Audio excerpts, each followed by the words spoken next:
Qala al-musannif rahimahullah nafa'ana bihi wa bi'ulumi at-targhibu fil ikhlas fi jami'il a'mali wal aqwali wal ahwal wa at-tarhibu min ta'allumil ilmi li ghairi wajhillah.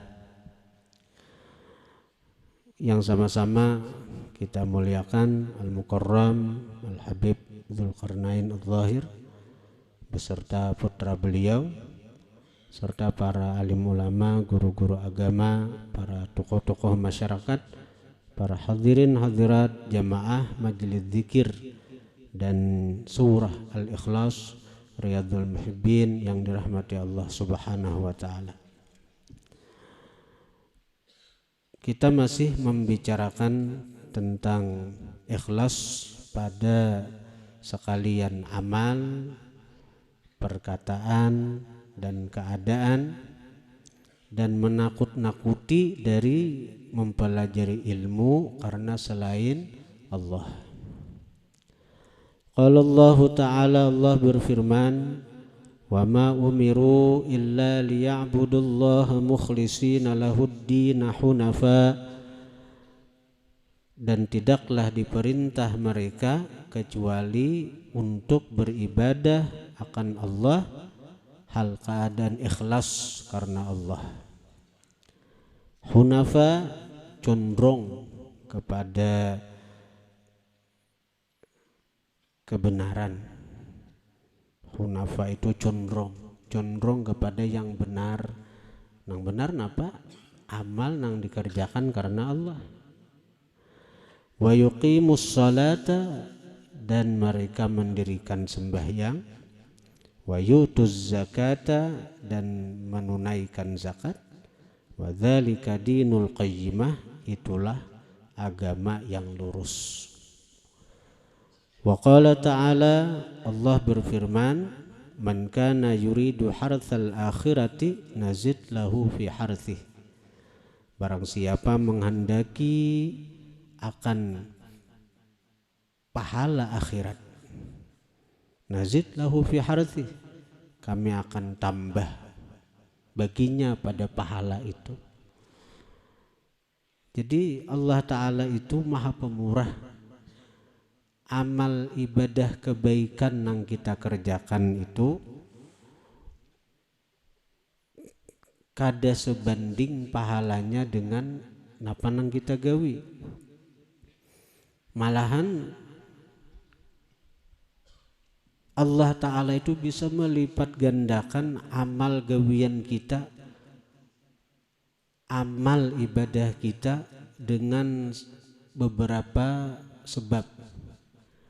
Misalnya sebab satu amaliyah, namanya kita ambil contoh zikir nang kita baca tadi, la ilaha illallah al-halimul karim subhanallahi rabbis samawati sab'i wa rabbil arsyil azim. Itu kita baca 3 kali, maka nilai ibadah yang kita kerjakan di malam ini sama dengan ibadah yang kita gawi di malam Qadar, di malam Lailatul Qadar. Dan kita sudah tahu Lailatul Qadar itu khairun min alfi syahrin, terlebih baik dari 1000 bulan, kurang lebih 83 tahun. Jadi Lailatul Qadar itu lebih baik dari 1000 bulan nang kada Lailatul Qadarnya. Jadi fadilat Lailatul Qadar itu bukan hanya ada bulan puasa. Saban malam kita bisa mendapatkan fadilat Lailatul Qadar. Bukan mendapatkan Lailatul Qadar kada. Fadilat Lailatul Qadar. Harus dipahamin itu.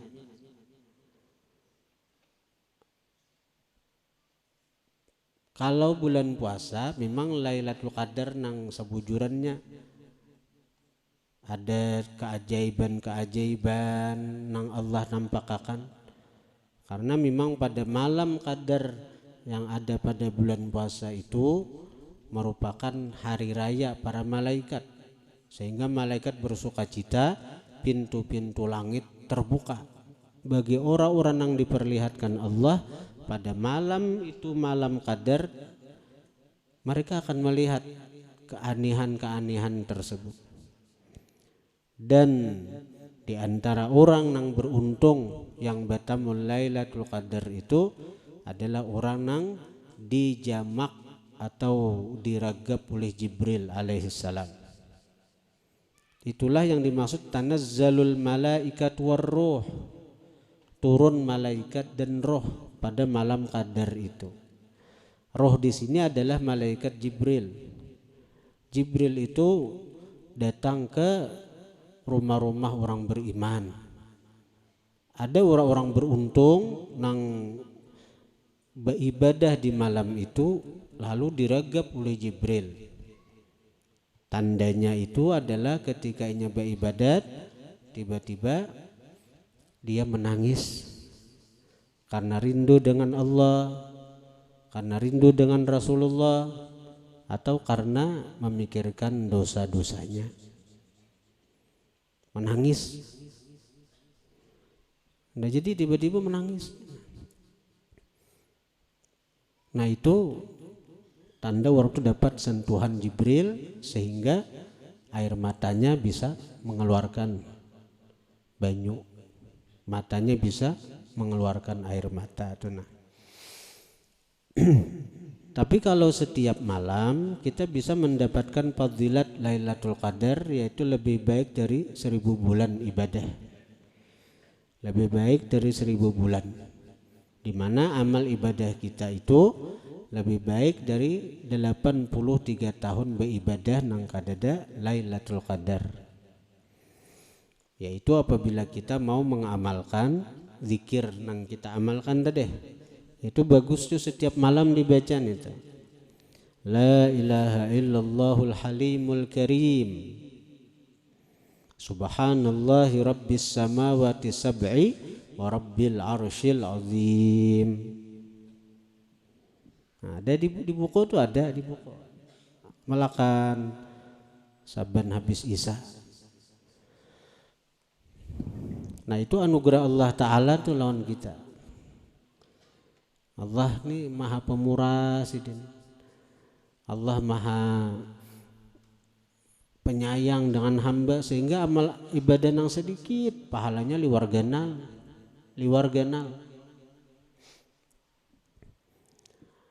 Wa man kana yuridu harthad dunya nu'tihi minha, barang siapa menghendaki balasan dunia, nu'tihi minha, kami datangkan akan balasan itu, minha, sebahagian dari dunia aja. Minha itu sebahagian. Kalau kita beramal beribadat kada ikhlas, mengharap balasan di dunia, bisa Allah beri tapi sedikit, rugi kita. Misalnya orang beribadat karena hendak dipuji, bisa di antara manusia memujinya saikung berdua, tapi nang kebanyakannya apa? Kebanyakannya kada memuji lawan inya, kada hirar-hiran lawan inya, kada peduli lawan inya. Inya beribadat sekira orang katujuan lawan inya, mungkin sedikit ada nang katuju lawan inya. Tapi lebih banyak orang yang kada peduli dengan inya. Karena ini ujar Tuhan, nu'tihi minha. Minha itu litab'id, sebahagian, litaklil, sedikit Allah beri. Jadi rugi kalau kita beramal mengharap balasan di dunia ini. Wa an Umar bin Al-Khattab radhiyallahu anhu qala sami'tu Rasulullah sallallahu alaihi wasallam yaqul, daripada Umar bin Khattab radhiyallahu anhu beliau berkata, sami'tu Rasulullah sallallahu alaihi wasallam yaqulu, mendengar aku akan Rasulullah yaqulu, bersabda beliau, innamal a'malu bin niyyat, hanya saja amal itu dengan niat. Wa innamal likulli imri'in ma nawa, dan hanya saja bagi setiap orang apa yang dia niatkan. Faman kanat hijratuhu ilallahi wa rasulih, barang siapa adalah hijrahnya kepada Allah dan Rasul. Karena hadis ini kebetulan berkaitan dengan peristiwa hijrah, tapi dikias siapa ibadahnya karena Allah dan Rasul, fa hijratuhu ilallahi wa rasulih, maka hijrahnya, maka ibadahnya sampai kepada Allah dan Rasul. Dia akan mendapatkan balasan dari Allah dan Rasul karena sampai ke situ. Wa man kanat hijratuhu lidunya yusibuha, barang siapa adalah hijrahnya, amal ibadahnya, lidunya yusibuha, karena dunia yang akan dia dapatkan dunia itu. Aw imra'atin yankihuha, atau karena seorang perempuan yang akan dia nikahi akan perempuan itu. Fa hijratuhu ila ma hajara ilaih, maka hijrahnya kepada sesuatu yang dia hijrah kepada itu sesuatu. Artinya amal ibadahnya itu kada sampai kepada Allah dan Rasulullah. Jangan mengharap pahala dari Allah, jangan mengharap balasan dari Allah. Jadi orang-orang nang ria tu kena hari kiamat ketika hendak mencari pahala sembahyang, pahala zakat, pahala puasa, pahala zikir, ujar Tuhan, ambil anu si anu tuh, kalau ambil tuh anu si pulan itu nah, ikam beramal karena inya, kalau ikam beribadah karena inya, kalau ikam baca Quran karena inya, kalau ya Tuhan. Muttafaqun ala sihhati. Wa an Ka'ab bin Malik radhiyallahu anhu anna Rasulullah sallallahu alaihi wasallam qala, daripada Ka'ab bin Malik radhiyallahu anhu bahwa Rasulullah bersabda, man talabal ilma liyumariya bihi sufaha aw yukabira bihi ulama aw yasrifa bihi wujuhan nasi ilaih adkhalahu Allahun nar. Ujar Nabi, man talabal ilma, siapa menuntut akan ilmu, liyumariya bihi sufaha, agar dia debat dengan ilmu itu akan orang-orang bodoh. Jadi bila katuju bahualan itu tanda orang bodoh, nang dilawani bodoh, seorang pun bodoh juga. Bila katuju berdebat bahual, biar ini pandir agama, tapi Nabi menyebut as-sufaha, bodoh. Jadi nang dilawani bodoh, seorang pun bodoh juga, empat orang bodoh. Ilmu itu bukan sagan diperdebatkan, bukan dihualakan, bukan sagan bakakarasan, tapi untuk diamalkan. Au yukabira bihil ulama, atau dia sombongi dengan ilmu itu akan ulama. Sekira tampil juga di panggung, di podium, duduk di tawing halat, di kiau kada hakun lagi ngaran, karena sudah betital guru kiau orang ngaran kekawanan ngau ngaran naik udah mahirani lagi. Lalu jar nang kawan saya ikong, ikam kada tahu kah si anu tuh wah ininya guru ceramah kesana kemari, coba ikam kiau guru napa teh, oh jar kada tahu ngaran guru tuh banyak, bisa juga kepanjangannya guru bak. Au yasrifa bihi wujuhan nas ilaih, atau dia palingkan dengan ilmu itu wajah manusia ilaih kepada dia. Saya kira orang datangan lawan inya, bailang lawan inya, belajar lawan inya, minta doa lawan inya, minta banyu lawan inya. Maka malaran sekali minta banyu 100.000, 200.000, malaran jahan. Bila nang kaya itu niatnya, adkhalahu Allahun nar, Allah masukkan dia ke neraka. Itu pasti nih tuh, adkhala tu fi'il madhi litahqiq, pasti Allah masukkan dia ke neraka. Hadirin hadirat yang dirahmati Allah Subhanahu wa taala. Kalau kita nih hendak selamat menuntut ilmu, bujurakan niat. Niatnya napa nang bujur nih tak? Bila hendak kadang alih sebuting aja niatnya. Tapi itu mencakup barataan. Niatnya apa? Menggembirakan Rasulullah. Menggembirakan Rasulullah. Ya sebuting itu mencakup sudah barataan. Karena kegembiraan Rasulullah itu di atas segala-galanya. Di atas segala-galanya. Bahkan Allah Ta'ala pun Zat nang maha agung berfirman, wala saufa yu'tika rabbuka fatardha. Selagi akan memberi akan engkau wahai kekasihku Muhammad apapun. Ujar Tuhan, nang apa haja wahai kekasihku Muhammad ku beri. Nang apa haja na ikam kapingini ku julungi. Fatardha, sehingga engkau ridha, sehingga engkau bahagia, sehingga engkau gembira. Jadi modelnya tapi ini saya kira kita hendak menggambarkan betapa besarnya kecintaan Allah kepada kekasihnya nih, junjungan kita Nabi besar Muhammad sallallahu alaihi wasallam. Di ayat itu tergambar betapa besarnya cinta Allah kepada kekasihnya Muhammad sallallahu alaihi wasallam. Sehingga seakan-akan kalau kita makhluk, kita dituntut mencari ridhanya Allah. Kita dituntut agar Allah ridha. Allah Tuhan kita ridha kepada kita sebagai hamba. Tapi dengan Rasulullah beda. Dengan Rasulullah beda. Allah seakan-akan mencari ridha kekasihnya Muhammad sallallahu alaihi wasallam. Wala saufa yu'tika rabbuka fatardha. Padahal Allah Ta'ala itu apa? Zat nang maha agung, nang kada berhajat kepada makhluk ciptaannya.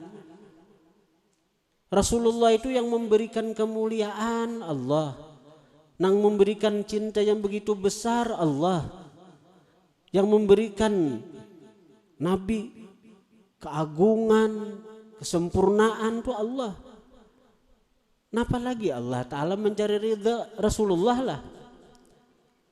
Itu sebagai pelajaran bagi kita makhluk, bagi kita hamba, bagi kita umat Rasulullah nih.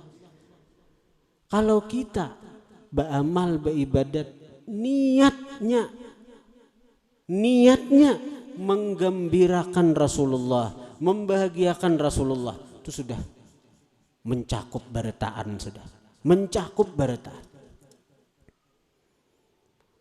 Dan nilai ibadah yang kita kerjakan kalau diniatkan seperti itu, niatnya menggembirakan Rasulullah, pahalanya kada kehitung, pahalanya kada terbilang lagi, pahalanya kada terbilang lagi.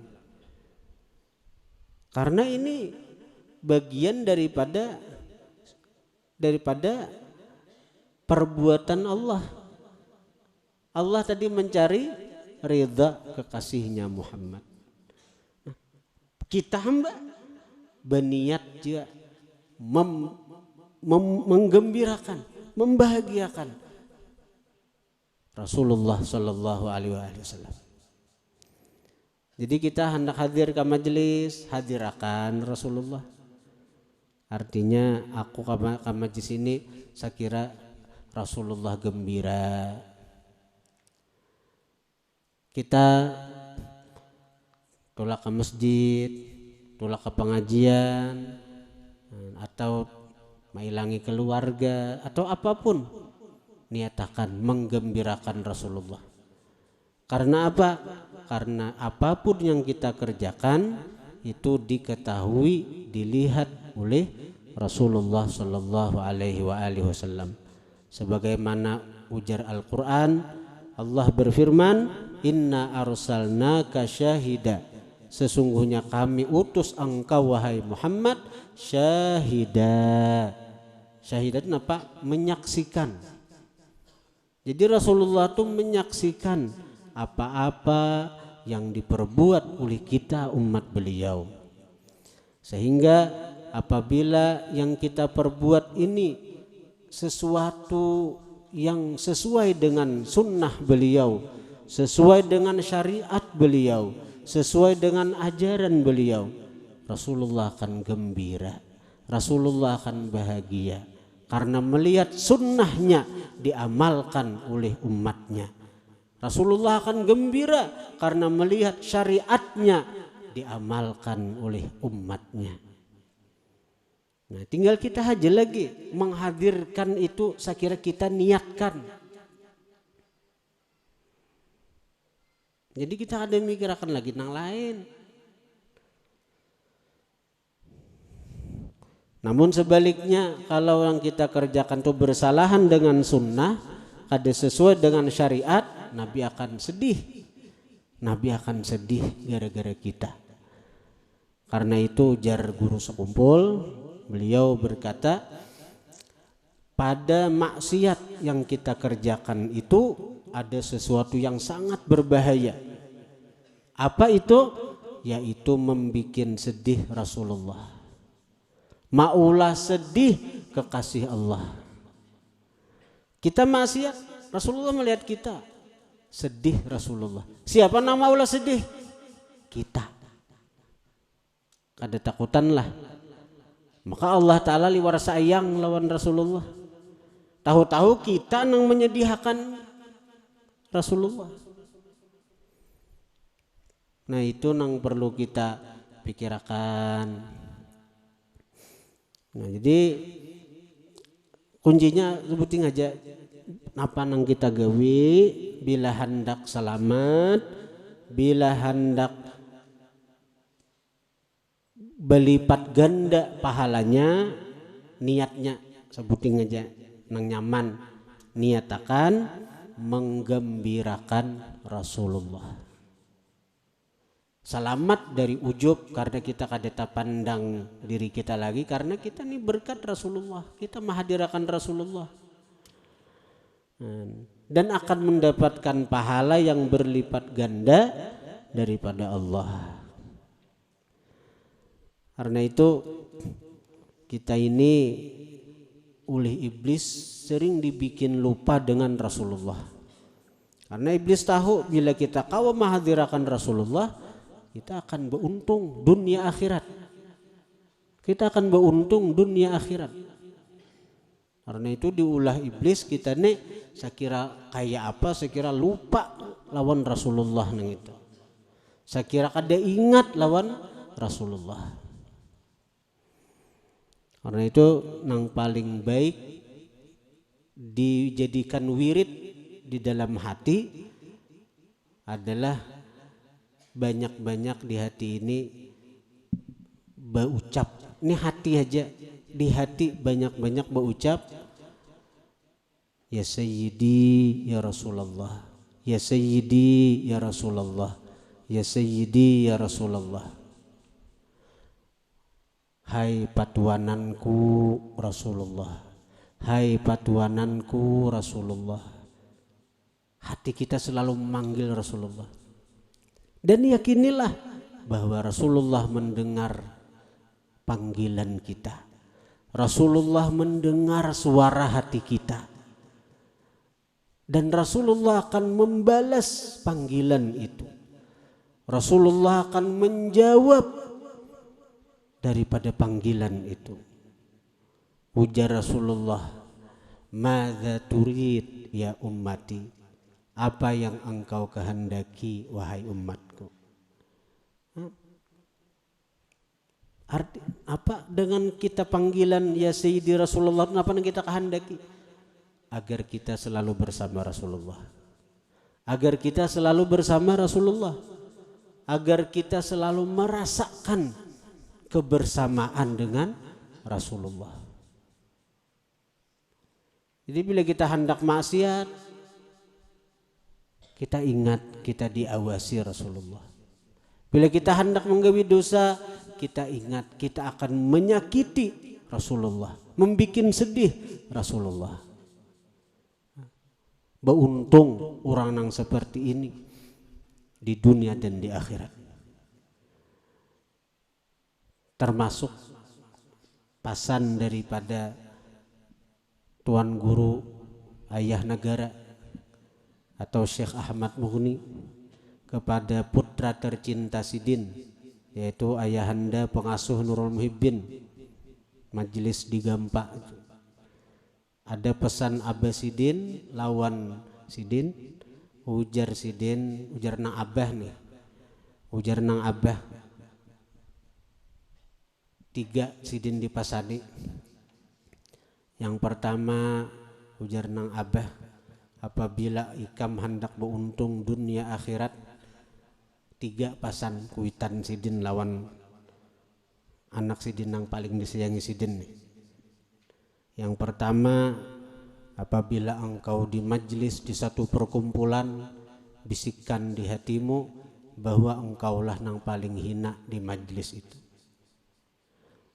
Jangan merasa aku nang paling mulia, aku nang paling harat, aku nang paling hebat, orang berkumpulan ini gara-gara aku. Jadi bila hati ini merendah, ilmu tuh di tangan kena, ibarat banyu tuh nah beluruk ke tempat yang paling rendah. Itu satu. Nang kedua ujar nang Abah, ini kada ada di kitab dan ini kunci sukses Sidin. Ini pesan nang kuitan lawan Sidin. Jangan lupa mendoakan orang yang memusuhi engkau. Yenang waliman adana. Saya kira kita terlepas daripada dendam, karena orang mukmin tuh kada punya sifat dendam, apalagi dengki. Al mukmin laisa bihaqud, orang mukmin tuh kada pendendam. Bila kita ada dendam di hati, iman kita rusak. Karena bila kita sudah dendam lawan orang, kita akan mencari cara untuk menjatuhkan orang yang kita benci itu. Tapi kalau kita mendoakan orang yang memusuhi kita, mendoakan orang yang menzalimi kita, kita akan terlepas daripada dendam itu. Nah, yang ketiga pesan Abah Sidin, hadirkan selalu Rasulullah di dalam hatimu. Hadirkan selalu Rasulullah. Nah, salah satu caranya kayak apa? Menghadirkan Rasulullah itu nah, di hati banyak ya Sayyidi ya Rasulullah, ya Sayyidi ya Rasulullah, ya Sayyidi ya Rasulullah. Nah, itu 3 pesan daripada seorang Al-Arif Billah, Tuan Guru Ayah Negara kepada anak Sidin yang paling dicintai. Dan itu disampaikan Sidin ke murid-murid Sidin, ke jemaah Sidin.